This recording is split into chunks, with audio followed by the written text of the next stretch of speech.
வாய்ப்புகளும் தொடர, தமிழும் தமிழகமும் தலை நிமிர மோடியின் கேரண்டி இருக்கு. இனி பயம் எதற்கு? 24 ஆண்டுகள் 24 மணி நேர சேவையில் fast track taxi app download செய்து 50 ரூபாய் டிஸ்கவுண்ட் பெறுங்கள். அன்புள்ள கிரியஸ், இது நம்ம ஃபேமிலி. டிஆர்பி ராஜாவோட அப்பாவே ஒரு சமூக விரோதி, சாராய் விக்கிறவங்க சமூக விரோதி தானே. இன்னைக்கு one dynasty is campaigning for other dynasty. Duraimurugan ji son dynasty. Again, if you look at Unmudi ji son dynasty, இவங்க MP election contest பண்றாங்க. அப்புறம் கெட்டவங்க பாத்தீங்கன்னா ஜின்னு பேசுவாங்க. ஓ ஜியா, அப்ப ஜி பேசினா கெட்டவங்க. அப்பனா அது ஒரு பிம்பத்தை அப்படியே உருவாக்கி ஒரு டைரக்டரை வச்சுக்கிட்டு அப்புறம் வெள்ளத்துக்கு போகும்போது அந்த டைரக்டரை கூப்பிட்டு போய் ஷூட்டிங் நடக்கும். பத்திரிகையாளர்கள் யாருகிட்ட போனா கருத்து கிடைக்கும், பத்திரிகை நண்பர்கள் வர்றீங்க. இபிஎஸ் அண்ணங்கிட்ட போனா கருத்து கிடைக்கும்னா இபிஎஸ் போவீங்க. அண்ணாமலை இடங்கிட்ட போனா கருத்து கிடைக்கும்னா எங்கிட்ட வருவீங்க.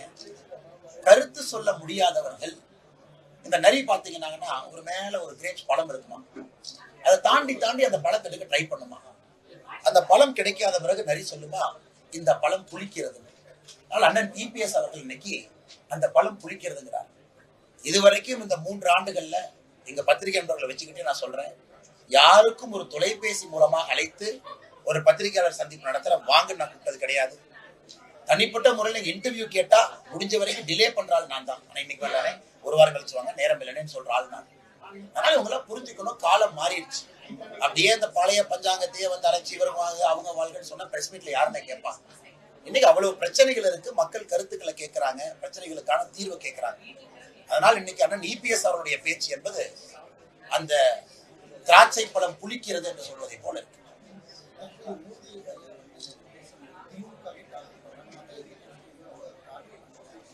ஆனா இதை நான் 2 வருஷமா எனக்கு தெரியும், மூத்த பத்திரிகையாளர் நீங்க 2 வருஷமா நான் சொல்றதானே மோடியை சொல்றாங்க. ஆட்சியில திமுக இருக்கு, மேல ஆட்சியில நாங்க இருக்கோம். இன்னைக்கு மக்கள் மன்றத்துல மக்கள் எப்படி ஓட்டு போடுறாங்க? 10 ஆண்டு காலம் மோடி ஆட்சியை பார்த்தாச்சு, 5 ஆண்டு காலம் கொடுக்கலாம். தமிழ்நாட்டுல 33 காலமாக ஆட்சியில் இருக்க திமுக இன்னும் 27 மாசம் இருக்க போகுது, 2026 வரைக்கும். அப்படி இருக்கும் பொழுது 2 கட்சிகளுக்கு தானே போட்டி. தமிழ்நாட்டுல எத்தனையோ கட்சிகள் இருக்கு. இப்ப நீங்க கேக்குறீங்க மோடியை ஏன் அதிமுக பேரை சொல்ல, அப்ப சீமானனை கோச்சுக்குவாரு. சீமானனை கேட்பாரு, அப்பா ஏன் என்டிகே பேரை மோடி ஐயா சொல்ல. திருமாவளவன் சொல்லுவாரு, எங்க பேரை ஏன் மோடி ஐயா சொல்லு. மோடி அவர்களை பொறுத்தவரை களத்தில் யார் போட்டியாளர்களாக இருக்கின்றார்களோ அவர்கள் மீது இருக்கக்கூடிய தவிர மக்கள் மன்றத்தில் வச்சுட்டு போயிருக்காங்க. என்ன பண்ணிருக்காங்க? இபிஎஸ் ரோட் ஷோ போக சொல்லுங்க, எவ்வளவு பேர் வர்றாங்கன்னு பார்ப்போம். இன்னைக்கு தமிழ்நாட்டில் இருக்கக்கூடிய தலைவர்களுக்கு என்னன்னா, அவர்கள் வீதியில வந்தா யாரும் பார்ப்பதற்கு மக்கள் தயாராக இல்லை. அசம்பிள்டா ஒரு இடத்துல உட்கார வச்சு வண்டியில் ஏத்தி கொண்டு போய் இறக்கி அவங்கள பட்டி மாதிரி அடைச்சு ஒரு 500 பேருக்கு ஒரு சூப்பர்வைசரை போட்டு இப்படித்தான் அரசியல் கட்சி கூட்டம் நடக்குது தமிழ்நாட்டுல. அனைத்து இந்திய அண்ணா திராவிட முன்னேற்ற கழகத்தினுடைய கூட்டத்தையும் சேர்த்து தான் சொல்றேன். கூட்டத்துக்கு போய் பாருங்க, 500 பேருக்கு ஒரு பட்டி இருக்கும். அங்க ஒரு போனாத்தான் 250, பாதியில எந்திரிக்க கூடாது. இன்னைக்கு அந்த தலைவர்கள்லாம் வீதிக்கு வந்து மக்களை பார்க்க சொல்லுங்க, எத்தனை பேர் வர்றாங்கன்னு பாருங்க. இன்னைக்கு வீதிக்கு வந்து பொதுமக்கள் சாமானிய மனிதர்கள் தங்கள் நேரத்தை கொடுத்து மோடி அவங்கள பார்க்க வர்றாங்க. இதே ரோட் ஷோ அவங்க பண்ண வேண்டியதானே? பண்ண மக்கள் வரமாட்டாங்கன்னு உங்களுக்கு தெரியும். அதனால ஒரே இடத்துல ஆளுகள் அசம்பிள் பண்ணி அப்படியே பட்டி மாதிரி அடைச்சு வச்சு அவங்க பேசுற அதே அரைச்சமாவை காலையில இருந்து நைட்டு வரைக்கும் எழுத்து மாறாம அந்த பேப்பரை பார்த்து படிப்பாங்க. அதை காலையில இருந்து நைட்டு வரைக்கும் மக்கள் கேட்கணும். எங்களுக்கு அப்படி இல்லைன்னா, ஒரு பிரதம மந்திரி ரோட்டுல வர்றாங்க, பிரதம மந்திரி மக்களுக்கு 6 அடி தூரத்துல இருக்காங்க, ஒரு பிரதம மந்திரி மக்கள்கிட்ட கை கொடுக்குறாங்க, ஒரு பிரதம மந்திரி மக்களை பார்க்கறாங்க, மக்கள் பிரதம மந்திரியை பார்க்க வர்றாங்க. இதுதானே ஜனநாயகம். ஒரு மேடையில் ஒரு தலைவர் நின்றுட்டு 6 அடிக்கு ஒரு ஸ்டேஜை போட்டுட்டு அதன் பிறகு கட்சிக்காரங்க எல்லாம் பட்டி மாதிரி அடைச்சு உட்கார வச்சுட்டு அது ஜனநாயகமா? அதனால இவர்கள் பேசுவதெல்லாம் அவங்களுக்கு கூட்டம் வரல, கூட்டத்தை கஷ்டப்பட்டு பிடிச்சு அடைச்சு வைக்கிறாங்க. அதனால் தமிழகத்தை பொறுத்தவரை அது ரோட் ஷோ என்கின்ற வார்த்தை அது கிடையாது. மக்கள் தரிசன யாத்திரை. மக்களை தரிசிப்பதற்காக எங்களுடைய தலைவர்கள் வீதியில வந்து மக்களை சந்தித்து விட்டு செல்கின்றார்கள். இது எப்படி தவறாகும்? பாஜக இருப்பவர்கள் சமூக விரோதிகள், பாஜக யாருமே இருக்க மாட்டாங்கன்னு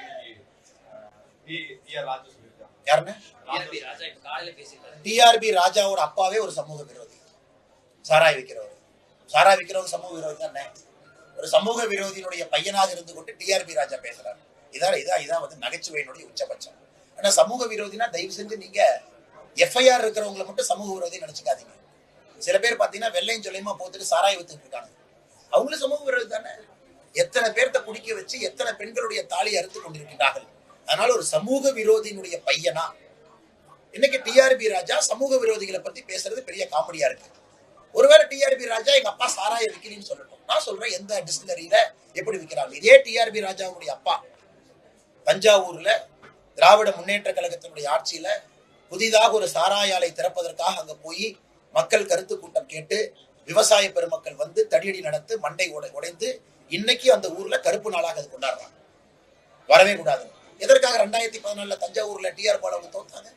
சாராய ஆலை திறந்ததுக்கு தான். எதுக்காக போய் ஸ்ரீபெரும்புதூர்ல தஞ்சம் அடைஞ்சிருக்காரு? அவரை பத்தி யாருக்குமே தெரியக்கூடாது. ஸ்ரீபெரும்புதூர் புதிய ஊரு, இங்க வந்து நிம்மதியா இருந்துக்கலாம். அதனால இவர்கள் சமூக விரோதத்தை பத்தி இவங்க பேசுறாங்க. சாராய நடத்தி தினமும் லட்சக்கணக்கான கேஸ டாஸ்மாக்ல கொடுத்து நூற்றுக்கணக்கான நண்பர்களை கொன்று அவருடைய வீட்டுல பெண்களுடைய தாலியை அறுத்து கொண்டு கேட்டா இண்டஸ்ட்ரீஸ் மினிஸ்டர் வெக்க கேடா இல்லையாங்க. இண்டஸ்ட்ரீஸ் மினிஸ்டருடைய தந்தை டாஸ்மாக் சாராயால தந்தையினுடைய சரக்கு டாஸ்மாக் போது அதை கண்காணிக்கிறது இண்டஸ்ட்ரீஸ் மினிஸ்டர். என்ன கொடுமை! இந்த ஜனநாயகத்துல அவங்க எல்லாம் பேசுவாங்களாமா? நாம இதை கேட்கணும்னு வேற நினைக்கிறேன்.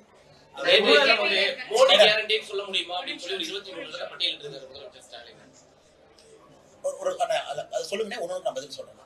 23 பட்டியலிட்டிருக்காரு முதலமைச்சர் ஸ்டாலின். அதாவது தமிழை வழக்காடு மொழியாக நீதிமன்றத்தில் கொண்டு வர முடியுமா, அதற்கு மோடி கேரண்டி தருவாரா? சிறுபான்மை மக்களை 2ஆம் தரமாக நடத்த மாட்டோம் சொல்லி மோடி கேரண்டி தருவாரா? மோடி என்ன கேரண்டி கொடுப்பாருன்னா 2024க்கு பிறகு கோபாலபுரத்தினுடைய ஊழல் குடும்பம் எல்லாம் உள்ளே இருக்கும்னு கேரண்டி கொடுப்பாரு. அதே கேரண்டி கொடுக்க முடியும். மோடி என்ன கேரண்டி கொடுப்பாருன்னா தமிழ்நாட்டில் இருக்கக்கூடிய 8 கோடி மக்களும் திராவிட முன்னேற்ற கழகம் என்கின்ற தீய சக்தியிலிருந்து காப்பாற்றப்படுவார்கள். மோடி கேரண்டி கொடுப்பாங்க. மோடி என்ன கேரண்டி கொடுப்பாங்கன்னா தமிழ்நாட்டை டாஸ்மார்க்கு டிஆர் பாலுனுடைய சாராய ஆலையிலிருந்து காப்பாற்றுவோம் என்று கேரண்டி கொடுப்பாங்க. மோடி என்ன கேரண்டி கொடுப்பாங்கன்னா ஒண்ணுமே இல்லை. இன்னைக்கு பாருங்க, திராவிட முன்னேற்ற கழகத்தினுடைய சோசியல் மீடியா ஆடு, திராவிட முன்னேற்ற கழகம் சோசியல் மீடியால ஆடு மட்டுமே, சோசியல் மீடியா அட்வர்டைஸ்மெண்ட் இதை திறந்தீங்கன்னா ஸ்டாலின் தான் வர்றாரு, இந்தியாவை காப்பாற்றலாம்னு வருது இல்லைன்னு. அதுக்கு வந்து 7,39,93,750 ரூபாய் செலவு பண்ணியிருக்காங்க. எந்த கம்பெனியில செலவு பண்ணியிருக்காங்க பாத்தீங்கன்னா populous empowerment network private limited. இந்த கம்பெனி ஓனர் யாருன்னு பார்த்தா சபரீஷன் 99% ஷேர். இந்த மாதிரி குரோனி கேப்டன்ஸ்ல இருந்து தமிழ்நாட்டை காப்பாற்றுவாங்க. மகன் நடத்தக்கூடிய கம்பெனியே திரும்ப திரும்ப கொள்ளையடிக்கிற பணத்தை இதே மாதிரி கொண்டு வந்து பண்றது மோடி கேரண்டி கொடுப்பாரு. மோடி வேற என்ன கேரண்டி கொடுப்பாருன்னா தமிழ்நாட்டில் பிரிவினை பேசக்கூடிய சக்திகளை அடக்குவாருங்கிற கேரண்டி கொடுப்பாரு. மோடி என்ன கேரண்டி கொடுப்பாருங்கன்னா தமிழ்நாட்டுல குடும்ப ஆட்சியை ஒழிப்பேன்னு கேரண்டி கொடுப்பாரு. மோடி என்ன கேரண்டி கொடுப்பா சொல்லிட்டே போலாமே, வேண்டாம், உங்க நேரம் இருக்கு, எனக்கு நேரம் இல்லை. அதனால மோடி இதுக்கெல்லாம் கேரண்டி கொடுப்பார். அதனால ஸ்டாலின் அவர்கள் கனவுல வாழ்ந்துகிட்டு அவருடைய கனவுக்கெல்லாம் கேரண்டி கொடுக்க முடியாது. ஸ்டாலின் அவர்கள் தமிழ்நாட்டுல பட்டியலின சகோதர சகோதரிகளை 2ஆம் தர குடிமக்களை நடத்தலையா? தமிழ்நாட்டில் எதற்கு இத்தனை பட்டியலான சகோதர சகோதரிகள்? ஒரு தேசிய கொடியை கூட அவங்களால ஏற்ற முடியல. வேங்கவே நடந்து எத்தனை நாள் அக்யூஸ்ட் ஏன் பிடிக்கல? தமிழ்நாட்டில் எத்தனை இடத்துல இரட்டை டம்ளர் முறை இருக்கு? இதுக்கு ஸ்டாலின் கேரண்டி கொடுப்பாரா? கொடுக்க மாட்டாரு. ஏன்னா கேரண்டி கொடுத்தால் உப்பு சப்பு இல்லாத கேரண்டி மக்களுக்கு தெரியும். ஆனால் மக்களை பொறுத்தவரை மிக தெளிவாக இருக்கின்றார்கள். இந்த தேர்தல்ல குடும்ப ஆட்சி, ஊழல் ஆட்சி அனைத்தையும் ஒழித்து கட்ட வேண்டும் என்பதில் முடிவார்கள்.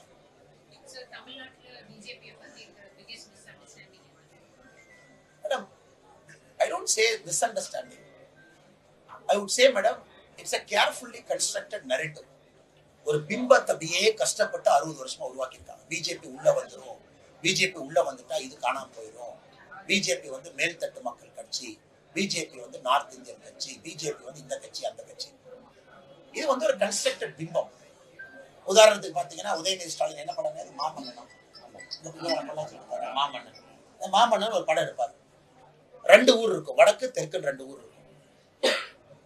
கெட்டவங்க எல்லாம் நார்த் ஊர்ல இருப்பாங்க, நல்லவங்க எல்லாம் சவுத் ஊர்ல இருப்பாங்க.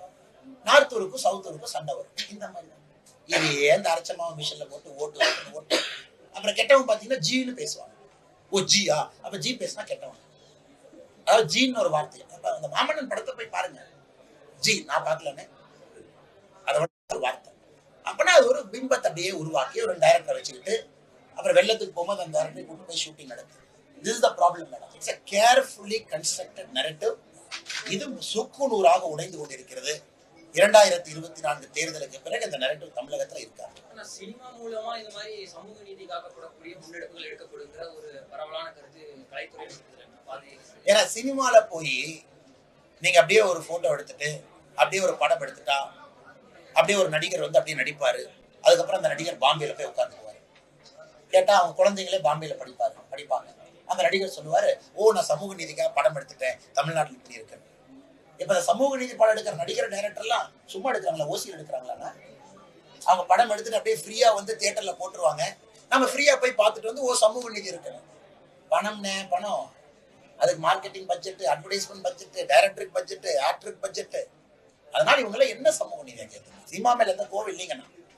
ஆனா சினிமா மாமன்னன்றை போன்ற ஒரு ப்ரொபகண்டா மூவியா நீங்க பயன்படுத்துனீங்கன்னா அதை கேட்க வேண்டிய நேரம் இது. அந்த தேர்தலுக்கு சம்பந்தம் இல்லை. மேடம் கேட்கிற கேள்வி என்ன சொல்றாங்கன்னா, it's a carefully constructed narrative. அதை உடைக்கணும். அது உடைந்து கொண்டிருக்கிறது. கொஞ்சம் சத்தமா சொல்லுங்க sir. What gives you the confidence that you will do well this time? Sir, I'm in the ground. I'm not like Udayamil Stalin and Stalin. Board a flight, charter flight, land in Coimbatore airport, board a AC car, lift swing, come on, show hand. அவர் என்ன அநியாயம் பாருங்க. உதயநிதி ஸ்டாலின் பேர் வைக்கிறார் sir. Udhayanidhi Stalin ஒரு பேர் வைக்கிறார். அதனாலதான் road ஷோல பிரதமர் கீழ இருக்காரு. அதனாலதான் ஆமா, டெல்லியில இருந்து பிரதமர் நடந்து வரலாமா? நடந்து வர முடியாது. ஆனா இங்க நாங்க தரையில தான் இருக்கோம். இங்க பிரதமர் இங்க தானே இருக்காரு. இங்க பிரதமர் தரையில தானே இருக்காரு. பிரதமர் நாங்க கவர் பண்ணி புல்லட் ப்ரூஃப் ஜாக்கெட் எல்லாம் வச்சு அப்படியே சுத்தி வளைச்சு எந்த மக்களும் பார்க்கக்கூடாதுன்னு பிரதமர் தலை மட்டும் வெளியிட்டு காட்டிட்டு வரோமா? பிரதமர் முழுசா தானே இருக்காங்க. அவ்வளவு ரிஸ்க் எடுத்து தானே கூட்டிட்டு வர்றோம். இன்னைக்கு உலகத்துல செக்யூரிட்டி ரிஸ்க் இருக்கக்கூடிய ஹையஸ்ட் பர்சன் முடிச்சு அவர் ரிஸ்க் எடுத்து கீழே வர்றாரு. Answer question sir. இந்த மாதிரி அப்படியே கார்ல வருவாங்க. நேற்று ஒரு குழந்தைக்கு பேர் வைக்க உதயநிதி ஸ்டாலின் கேட்கிறாங்க. என்ன பேர் வச்சிருக்காரு தெரியுமா சார்? என்ன பேர் வச்சாரு தெரியுமா? ரோலெக்ஸ்னு பேர் வச்சிருக்காரு. ரோலெக்ஸ் வாட்ச் இல்லைங்க. இவங்க தான் ஒரு படம் எடுத்தாரு. நம்ம யாரு? நம்ம கமலஹாசன் சார். என்ன படங்க? அது அந்த ட்ரக் கிங் பின் பேர் என்னங்க? விக்ரம் படம். அதுல ட்ரக் விக்ரம் பேர் என்னங்க? ரோலெக்ஸ். மனசு பேர் வச்சாலும் ரோலெக்ஸ் தானா? அதனால பாருங்க, இப்படித்தான் வந்து அப்படியே சுத்திட்டு அதுக்கப்புறம் அரசியல் மாற்றம் பேசுறாங்க. Sir, we have to understand. இன்னைக்கு one dynasty is campaigning for other dynasty. யாரு? If you look at Chennai, all three constituencies dynasty. Duraimurugan ji son dynasty. Again, if you look at Unmudi ji son dynasty. இவங்க எல்லாம் MP election contest பண்றாங்க. இந்த டைனாஸ்டிக்கெல்லாம், அதாவது இந்த வாரிசுகளுக்கெல்லாம் யார் பிரச்சாரம் பண்ண வர்றாங்கன்னா, ஸ்டாலின் ஐயாவுடைய வாரிசு உதயநிதி ஸ்டாலின். அதான் சார் நீங்க நடக்கிற காமெடி. அப்படியே கார்ல வந்து இந்த வாரிசு பிரச்சாரம் பண்ணுவாங்களாமா, சாமானிய மனிதர்கள் அப்படியே ஓட்டு போட்டுருவாங்களாமா, அவங்க ஜெயிச்சிருவாங்களாமா. So the confidence that I am getting and we are getting, sir, we are on the ground. We know the pulse. மக்கள் எப்படி யோசிக்கிறாங்க. என்னதான் அவங்க 7 கோடி ரூபாய்க்கு சோசியல் மீடியால ஆட போட்டு பம்பாடு பண்ணாலும் கூட, என்னதான் பேப்பர்ல ஆடா கொடுத்தாலும் கூட, எங்க திரும்பினாலும் கூட ஸ்டாலின் வர்றாருன்னா மக்கள் ஓடிட்டு இருக்கிறாங்க. எங்கேயா ஓடுறாங்கன்னா ஸ்டாலின் வர்றாருன்னா அதான் இந்த பக்கம் ஓடிட்டு இருக்கிறாங்க. அதனால இவங்க என்னதான் தலைகீழாக நின்றாலும் கூட ஜூன் 4ஆம் தேதி தேசிய ஜனநாயக கூட்டணியுடைய வெற்றி வாய்ப்பை யாருனாலும் தடுக்க 2024 தேர்தலுக்கு பின்பு நீலகிரியும் கொங்குயும் வந்து நாங்க நல்லா முன்னேற்றம் சொல்லி நேற்று மோடி உத்தரவாதம் கொடுத்திருந்தாரு. ஆனா பாத்தீங்கன்னா இந்த கொங்கு மண்டலத்துல அதிகமா வந்து அதிமுக தான் வந்து கடந்த தேர்தலையும் சரி இப்போ வந்து அவங்க அதிக சீட்டுகளை பெற்றிருக்காங்க. ஆனா வந்து அந்த கூட்டத்துல வந்து அதிமுக பத்தி எந்த குற்றச்சாட்டும் வைக்கல, எந்த ஊழல் குற்றச்சாட்டும் வைக்கல. இதே ஒரு முரண் இருக்கலாம். அப்புறம் எப்படி நீங்க வந்து நான் வைக்கிறேன்ல, எதுக்கு மோடிஜி பேசுறேன்?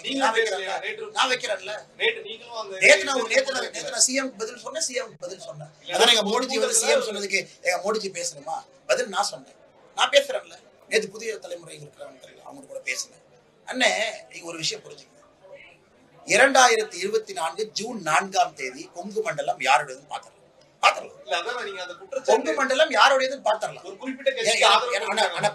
நான் கேட்கிறேன், நீங்க லைஃப்ல ஒரு ஊழல் குற்றச்சாட்டை பத்தி பிரேக் பண்ணிருக்கீங்களா? ஸ்டோரியா இதுவரைக்கும் ஒரு துரும்ப வச்சிருக்கீங்களா? கார்பரேஷன் நடந்த ஒரு ஊழல ஒரு பிரஸ் ஜேர்னலிஸ்ட் நீங்க இண்டிவிஜுவலா பண்ணிருக்கீங்களா? அது எவ்வளவு கஷ்டம் நான் சொல்றேன். உங்க வாழ்க்கையில நீங்க ஒரு பிரஸ் தான். உங்களுக்கு மரியாதை கொடுத்து கேட்கிறேன். அண்ணே, நான் 20 வருஷம் பிரஸ்ல இருந்திருக்கேன். கார்பரேஷன்ல ஒரு ஊழல் குற்றச்சாட்டை நான் பிரேக் பண்ணிருக்கேன். நீங்க சொல்லுங்க தம்பி, உங்க கேள்விக்கு நான் பதில் சொல்றேன். நீங்க சொல்லுங்க, எத்தனை பிரேக் பண்ணிருக்கீங்க? டாக்குமெண்டோட எத்தனை பிரேக் பண்ணிருக்கீங்க? கார்பரேஷன்ல நீங்க சாலிட் வேஸ்ட் மேனேஜ்மெண்ட் ஊழல் போயிட்டு இருக்கு. பிரைவேட் கான்ட்ராக்டர் ரிலீஸ் பண்ற அந்த டாக்குமெண்ட் எத்தனையோ உள்ள இருக்கு. கோயம்புத்தூர் கார்பரேஷன் திறந்து பாத்தீங்கன்னா, பினாயில் வாங்கினதுல இருந்து 2018 இருந்து பேப்பர் எடுங்க, லட்சக்கணக்கான ஊழல் டாக்குமெண்ட் உள்ள இருக்கு. ஒன்னு எடுத்து நீங்க பண்ணலாமே. இன்னைக்கு பிரஸுக்கு என்னன்னா கேள்வி ஈஸியா போச்சோ, அண்ணாமலையான ஊழல் டாக்குமெண்ட் ரிலீஸ் பண்ணுவாரு, நம்ம பிரைம் டைம்ல டிஸ்கஷன் பண்ணலாம். நான் உங்கள்கிட்ட திரும்ப கேட்கிறேன்னா, நீங்க அதை செய்ய மாட்டீங்க. எல்லாமே வேட்டு சட்ட ஊழல் நானே பண்ணணும், பிஜிஆர் நானே பண்ணணும். தேர்தல் நீங்க பண்ணலாம். போட்டின்னு வரும்போது போட்டி விடுங்க. ரெண்டு ஏன்னா பேரும் ஊழலுக்கும் போட்டின்னு சொல்றீங்க. ஊழலுக்கும் தேர்தல் போட்டிக்கும் சம்பந்தம் இல்லை. ஊழலை வெளியிடுவது என்னுடைய உங்களுடைய ஜனநாயக கடமை. வளர்ச்சியும் வாய்ப்புகளும் தொடர தமிழும் தமிழகமும் தலை நிமிர மோடியின் கேரண்டி இருக்கு. இனி பயம் எதற்கு? 24 ஆண்டுகள் 24 மணி நேர சேவையில் fast track taxi app download செய்து 50 ரூபாய் டிஸ்கவுண்ட் பெறுங்கள். Girias, இது நம்ம family. அன்புள்ள Girias, இது நம்ம family.